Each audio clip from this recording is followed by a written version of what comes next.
Ya está con nosotros el doctor Guillermo Olivos para responder a todas sus preguntas de inmigración. Doctor, feliz día, bienvenido. Hola Mario, feliz día. ¿Cómo están ustedes por allá? Bien, doctor, un placer saludarle. Con mucha lluvia por aquí en Miami. Ayer prácticamente no paró de llover. Wow, wow. Bueno, también oí por ahí que hacía falta lluvia, que había mucha sequía, pero sí me contaron que el día de ayer fue pura, pura lluvia. Sí, bueno, ahí vamos.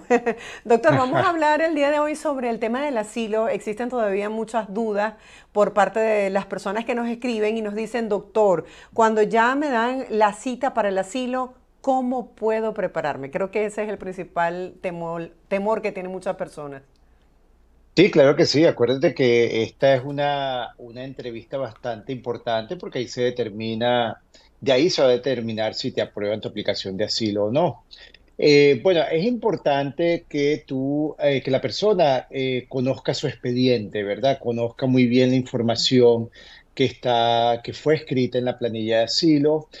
Si hay modificaciones que realizar a la planilla, es importante que usted se las manifieste al oficial de asilo en el momento en que el oficial indique si tiene que hacer alguna modificación. Es muy importante porque si luego en su declaración hay inconsistencias entre lo que usted está hablando con lo que está escrito en en el formulario de asilo, entonces esto le puede generar al oficial dudas, ¿verdad? En cuanto a la veracidad de su testimonio. Claro, un pequeño error no generaría esto, pero si el oficial le está diciendo hay algún cambio que usted debe hacer, hay unas fechas que no están correctas, usted nombró a una persona de manera incorrecta, se equivocó en el año en que ocurrió un suceso, pues entonces es importante que corrija esos errores que aparecen allí en esa planilla para que el oficial se dé cuenta que, bueno, que usted está atenta o atento y que entonces su testimonio va a corroborar lo que usted está corrigiendo en ese momento. También es importante que usted, antes que vaya a la entrevista, revise sus evidencias, ¿verdad? Revise su declaración nuevamente para ver cualquier tipo de incongruencias que de repente existe entre una carta que un testigo le presentó con lo que usted está narrando, a ver si esa carta entonces usted puede decirle al testigo que le haga una corrección antes que se la presente al oficial de asilo para la entrevista.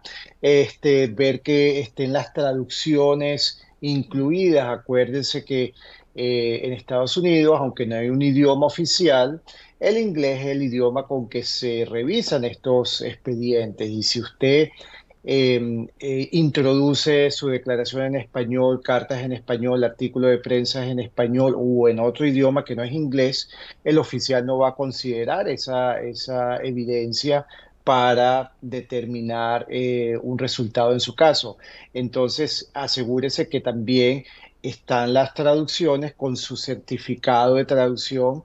No tiene que ser una persona que tenga una licencia para traducir, simplemente puede ser una persona que sea fluente en inglés y español. Y por último, acordarse de anexar documentos que hablen de la situación del país del cual usted viene huyendo, ¿verdad? Si usted viene huyendo de Venezuela, por ejemplo, y su asilo es basado en opinión política, entonces anexar reportes de organizaciones de derechos humanos, reportes de prensa, que hablen de los problemas que sufren personas como usted en ese país, por tener una ideología política distinta. Entonces, es importante que haga una buena revisión de su expediente, cuestión de que si tiene que cambiar algo, usted lo puede hacer antes de llegar a la entrevista. O sea, hay que prepararse como si uno fuese un examen porque si no los nervios pueden llegar a traicionar a uno. Correcto, hay que prepararse muy bien. Son 2, 3 horas que son bastante estresantes para el aplicante y usted quiere que eso fluya de manera tranquila. Las entrevistas de asilo no son entrevistas inquisitivas, no son entrevistas que son no amigables, no amistosas, pero de todas maneras la persona siempre se pone nerviosa Y bueno, es importante que practique su historia, ¿ok? Se la repase, la lea, cuéntesela a un amigo, a un familiar varias veces, para que cuando llegue el momento de contar lo que usted escribió, pues fluya con tranquilidad y no se le olvide los detalles pues, que contiene su historia. Doctor, ¿por qué es importante la asesoría de un abogado cuando uno va a esas citas? Porque hay mucha gente que se extiende dando explicaciones y tengo entendido que entre más puntual seas, mejor. Sí, a diferencia de nosotros los latinos que tendemos a el americano o la cultura americana le gusta que la información sea al punto, que la respuesta sea a lo que le están preguntando.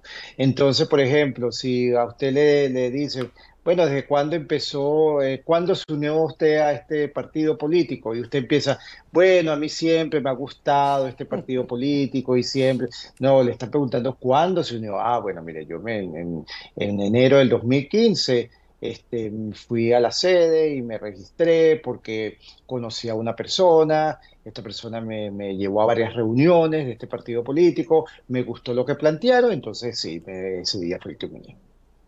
Claro, muy puntual. Doctor, y hay muchas personas que me preguntan que si no dominan el idioma, si tienen derecho a un traductor durante la entrevista. Sí, ese es otro aspecto que es importante dependiendo de la oficina de asilo, ¿verdad? Por ejemplo, la oficina de asilo de Nueva York, de New Jersey, ellos contratan un servicio de traducción telefónico y no hace falta llevar traductor. Tenemos otros casos, por ejemplo, la oficina de asilo de Arlington, hay que llevar su traductor. Entonces, es importante que cuando le llegue su cita para entrevista de asilo, contacte por email, porque ellos generalmente no responden el teléfono, sino vía email, les pregunte, mire, mi nombre es tal, mi fecha de nacimiento es tal, mi alien nombre es tal, yo tengo una cita para una entrevista, necesito saber si tengo que llevar un traductor o si ustedes ponen un traductor en español. Es importante que aclaren eso también. Nos empiezan a llegar algunas preguntas de los televidentes y nos dicen, ¿podemos ir a la primera corte con mis hijos y esposa sin abogado, ya que por cuestiones económicas me es imposible contratar a uno por el momento? Sí, claro, es importante que vayan a su entrevista, a su cita en la corte, a su audiencia. Pueden ir sin abogado y el juez le va a dar una nueva oportunidad, o sea, una nueva audiencia para que se presenten con un abogado. Doctor, nos dicen que si una persona que aplica para asilo y lo dejan entrar a los Estados Unidos, la persona que lo recibe en este país, si tiene que ser familiar del solicitante de asilo o puede ser un amigo. Bueno, depende del oficial de la frontera que deje entrar a la persona, ¿verdad? Generalmente lo que piden es una persona de contacto, ¿verdad? Que puedan ellos llamar y verificar que el extranjero va a estar con esa persona o por lo menos va a llegar a la residencia de esa persona. Entonces, no tiene que ser familiar, ¿verdad? Pero sí es importante que tengan a dónde llegar porque de otra manera, pudiesen terminar en detención, detenidos. Claro, el Estado lo que no quiere es que se convierta en una carga, sino que tengan a una persona donde acudir. Correcto, ese es el principio general, que la persona no tenga, que el Estado no tenga que estar manteniendo a esta persona en un albergue, ¿verdad? Ya que pues los albergues son para otro tipo de problemas, pero bueno, ya sabemos muy bien lo que ocurrió el año pasado, en relación a la ola de inmigrantes que tuvieron que ponerlos en albergues, pero para que no sea detenido, ¿verdad? Es importante que la persona pueda tener un punto de contacto aquí dentro de Estados Unidos y que sea confirmable por inmigración ese punto de contacto. Nos explican este caso, doctor. Solicité asilo en el mes de junio del año 2023. Entré a Estados Unidos, pero salí voluntariamente en el mes de octubre. ¿Puedo solicitarlo otra vez por CBP One? Bueno, usted puede, la verdad es que a veces uno se queda asombrado de lo que hacen las personas, ¿no? Pero am, usted puede intentar, obviamente, ¿verdad? este es un país de que, bueno, nunca le dice no la primera vez, ¿verdad? Sino después usted va a tener que demostrar si califica o no para el asilo y si puede entrar o no legalmente por CBP-1 una vez que usted ya entró anteriormente y se fue. ¿Ok? Ok, doctor, seguimos avanzando con los testimonios. Nos dicen así, yo tengo fecha de corte para el año 2025, tengo libertad condicional bajo el 212D5A. ¿Debo solicitar asilo después del año o ya no es necesario por tener fecha de corte? Usted tiene que solicitar el asilo dentro del primer año de haber llegado. ¿Ok? Ok. Es importante que entonces contacte un abogado o una fundación, organización que pueda ayudarlo a preparar su aplicación de asilo. Le recomiendo que haga eso, no se deje llevar por información de amigos, etcétera, que dicen que lo van a ayudar a completar su aplicación, o paralegales inescrupulosos, ¿verdad? Que no tienen experiencia preparando este tipo de aplicación, porque es muy importante que su solicitud de asilo quede preparada correctamente. Nos explica en este caso, doctor, dice mi esposo va a pedir asilo, él tiene todas las pruebas de las amenazas y agresiones. En caso de que se lo aprueben, mi pregunta es, ¿puede pedir después a mis hijos y también a mí? Si ustedes se encuentran fuera de Estados Unidos o dentro de Estados Unidos, ¿verdad? Y su familia, su esposo, cónyuge, eh, le aprueban su solicitud de asilo, él puede solicitarlos a ustedes por vía de una solicitud de familiar inmediato de asilado, y esto cubre a cónyuges e hijos menores de 21 años solteros. Perfecto, doctor, avanzamos. Nos dicen así, yo tengo asilo pendiente y la empresa está tratando de hacerme una certificación laboral. ¿Eso quiere decir que no se podría? Es decir, me imagino los dos procesos paralelamente. Usted puede mantener los dos, el proceso de asilo vigente activo mientras hace una solicitud, mientras un empleador hace una solicitud de visa de inmigrante por oferta de trabajo. Eso es completamente válido. No tiene por qué abandonar el caso de asilo, porque puede ser que ese procedimiento que está su empleador iniciando a lo mejor no puede culminarse porque a lo mejor se rompe la relación laboral o a lo mejor la persona ya no está interesada, ¿verdad?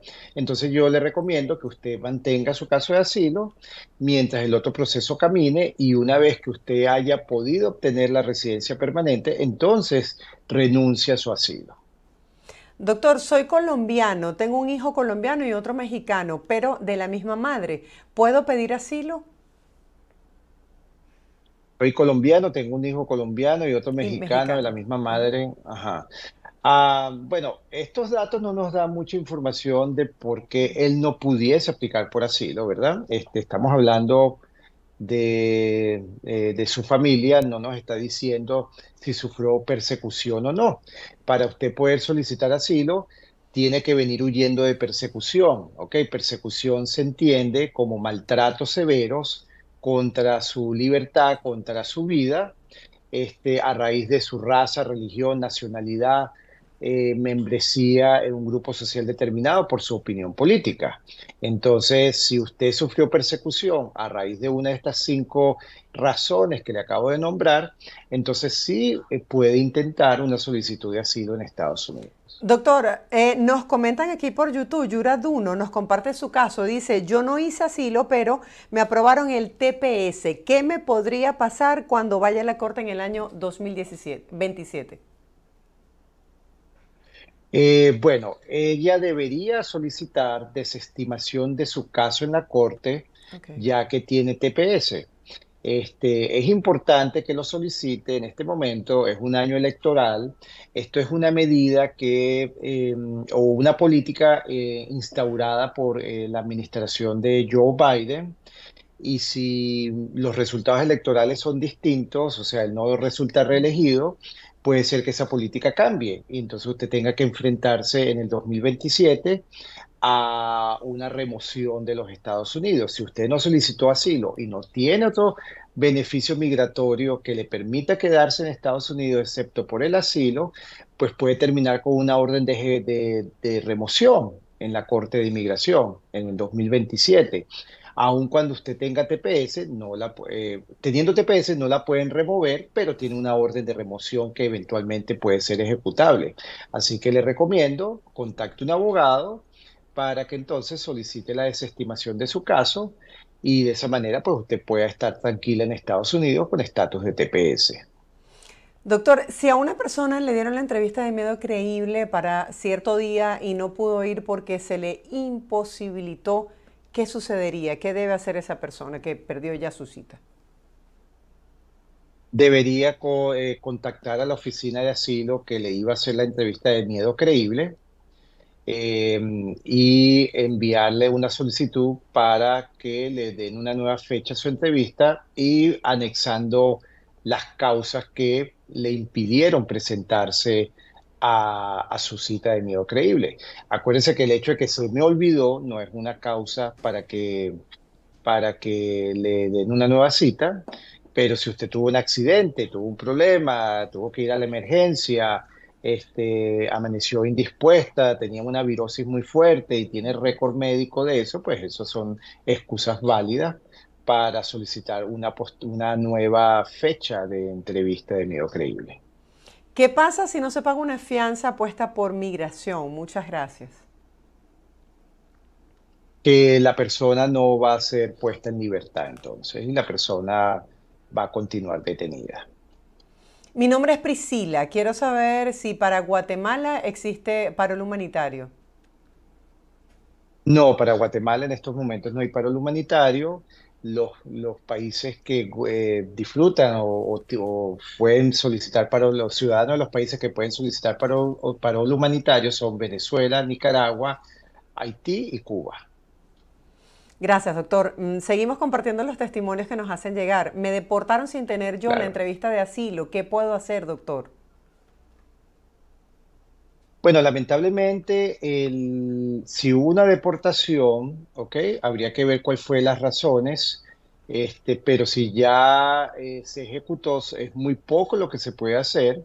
Eh, Habría que de repente solicitar una moción para reabrir su caso si es que su deportación fue realizada de manera injusta, teniendo usted un caso de asilo en proceso. Si usted introdujo su I-589 y estaba esperando para su entrevista, entonces habría que ver por qué ejecutaron esa deportación a sabiendas de que usted todavía tenía un auxilio migratorio en proceso.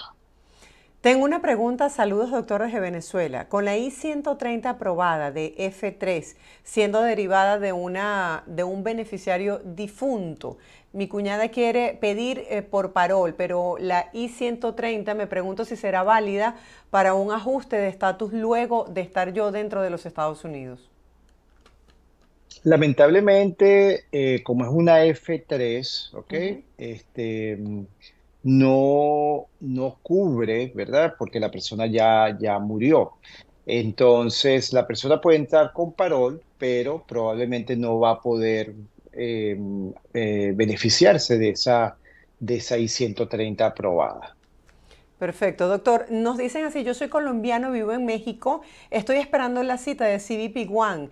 ¿Cree que sea un problema el haber estado viviendo en México para pedir asilo en Estados Unidos? Bueno, usted puede solicitar el asilo, pero luego va a tener que explicar cuando ya llegue el momento de analizar su caso si su estadía en México se puede considerar como un reasentamiento firme, ¿ok? Reasentamiento firme es cuando la persona, antes de llegar a los Estados Unidos, estuvo viviendo en un tercer país y ese tercer país le ofreció una residencia permanente o una ciudadanía, ¿verdad?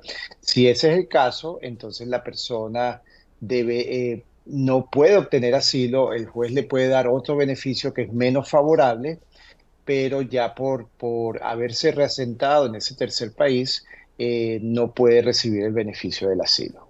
Seguimos compartiendo con usted, doctor, las dudas de los televidentes. Nos preguntan, cuando se entra por CBP One, ¿hay que cerrar corte para poder aplicar a la residencia?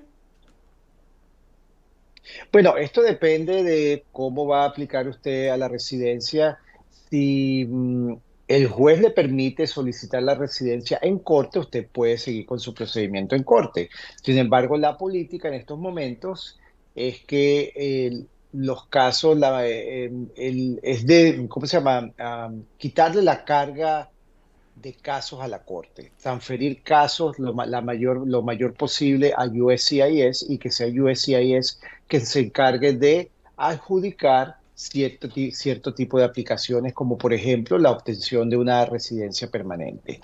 Entonces, si usted entró con CBP-1 y le otorgaron un parol al entrar, ¿verdad? Porque es importante que usted haya obtenido un parol. De otra manera, si usted cruzó la frontera y no, o entró por CBP-1, pero no le dieron un parol, no va a poder ajustar estatus dentro de Estados Unidos. Pero si tiene su parol, entonces usted puede solicitarle al juez una vez que tenga su I-130, si lo está haciendo por matrimonio en proceso, usted puede solicitarle a los abogados de gobierno que le acuerden la desestimación de su caso en la corte para que luego pueda continuar con su proceso ante la agencia y no ante la Corte de Inmigración. Doctor, una última pregunta para exponer este caso. Me dicen así, soy cubano, Ujú. tengo paro el puesto desde hace 345 días. Si me voy para México y si me llega el parol estando en México, ¿yo puedo entrar desde allí? No entendí muy bien la pregunta en cuanto a que la persona es un cubano que tiene parol puesto. Sí, y está en México. ¿Quiere saber si desde México puede entrar? Bueno, para que usted pueda entrar, si usted le dieron un advance parole para salir y volver a ingresar, pues usted pudiese volver a ingresar, obviamente. Ahora, si está en México y le dieron usted entró a Estados Unidos, le dieron un parol por haber entrado, salió y regresó a México y quiere volver a ingresar, ya ese parol que usted obtuvo cuando ingresó la primera vez se perdió, ¿ok? Porque Ok. usted salió de Estados Unidos. Entonces usted va a tener que volver a intentar empezar todo de cero, tratar de ingresar legalmente a los Estados Unidos para ver si luego al año y un día de estar dentro de Estados Unidos puede aplicar y haber entrado legalmente, obviamente, puede solicitar la residencia permanente basado en la ley de ajuste cubano. Doctor, gracias por estar con nosotros respondiendo a todas las interrogantes de nuestros televidentes. Allí les comparto en pantalla los contactos del doctor Guillermo Nolivo si usted quiere una asesoría mucho más personalizada. Feliz día y feliz fin de semana por anticipado. Gracias, Marjorie. Gracias a todos los que se conectaron por sus preguntas.